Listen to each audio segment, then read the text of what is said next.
here's the truth, guys. The patient's going to benefit if they actually do log in to do this. To get that first login, we can build this because they're not used to having to do that and they're not super tech savvy. But if they can log in to get that first login, we can build this initial code, which, by the way, the 98975 code pays us, it's over $20. It's around $20. So you're getting paid, $20 extra just for setting up that code the first time. If they interact with this home exercise program, and actually it's just, if your program is able to send data back and forth for 16 days, I believe it is, in a 30-day period, then you can build this 9977 code, which pays you a little over $40, depending on if it's a PT or a PTA doing it, obviously. Right there, those codes, you can only bill 9975 once, 9977 you can bill every 30 days that you're treating that patient or that you're monitoring that patient. We as a company have a standard to where we monitor for 30 days after their discharge to make sure that they're still engaging with their AGP. If they discharge to home and they have any issues, they can call us up and we can update their home exercise program.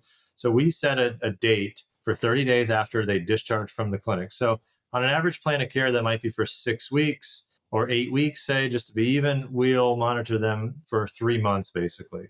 So we can build that 9975 code, that first code one time. And then the second month, we can build the 9977. And the third month, we can build the 9977. In the 9977, in the first month, if it's been, they log in 16 times or whatever.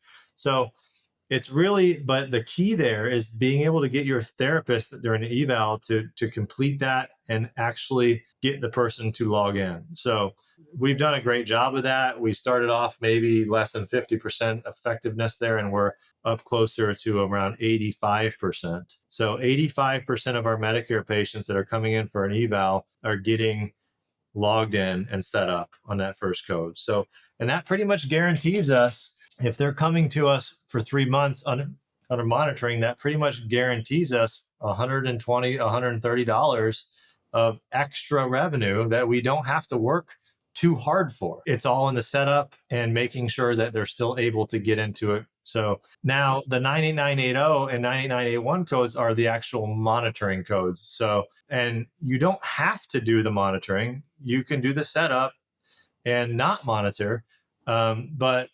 But those codes, you can have a PTA working from home or whatever it is. You could have your team, if they have downtime in the clinic, monitoring. And that's basically every minute that you spend looking over all their plan of cares, their home exercise program, and just making sure that there's no missing links, making sure that the patient is doing what they're supposed to do. And then in order to build both of those codes, you need to have, I forget how they define it, but you basically have to talk to that patient, whether it's on the phone or in person. You have to talk to them and make sure that they're doing well. If they have any questions, you answer that for them. So we have a team that does the monitoring, and they are not necessarily updating home exercise programs because that's something that we dealt with working out the procedures.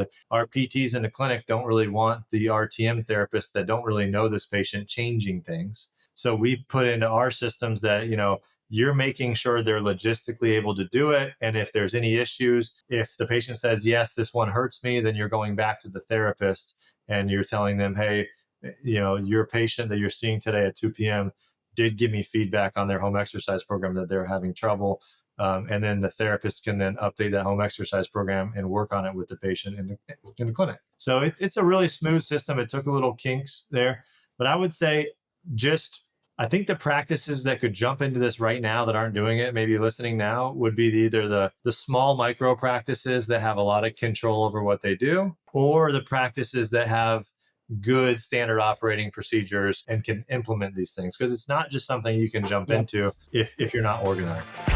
If you'd like to learn more about Strata PT and see how our EMR and RCM works, head over to stratapt.com to book a demo.